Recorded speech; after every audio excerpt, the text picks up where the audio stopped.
So my family specialized in such a way that we're more brain than heart in terms of our strengths, and so we don't keep up with the villagers so well. We can pitch in for a while, but we got to rest more often than they do, and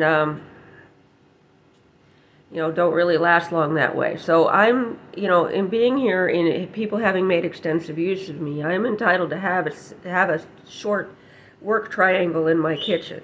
So if you're commenting on my kitchen, my cook stove being so clean based on global standards, it's because I don't even have to move my feet to hit the sink, and so that's some of the things that are supported by the idea that while gathering the global Dharmapalas in Cambodia and talking to them about releasing the saffron so that the CIA and MI5 and MI6 could deal drugs, in order to preserve that I would live to 80 years old at least in this circumstance of being under Western democracy, and that I would be, but all my needs as a princess of the blood would be met.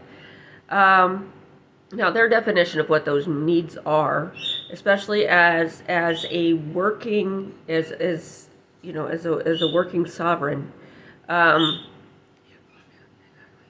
is a little bit different than maybe what modern ideas and your typical costume drama might show you. But this is one of the things that ties into the concept of Buddhist wrath, the Buddhist wrath and wrathful Buddhism. Is people think, well, they can't kill anybody. Well, first of all, the Dharmapalas are protecting all kinds of dharmas, not just ours.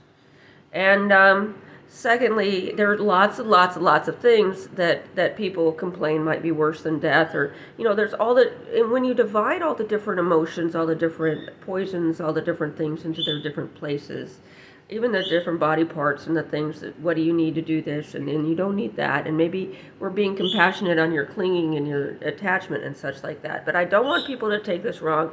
If you cannot do it through praying to the Buddha, you are not qualified to do it.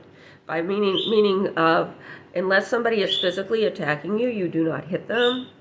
And well, sometimes you do if they're being stupid, but you don't hit them like lethally.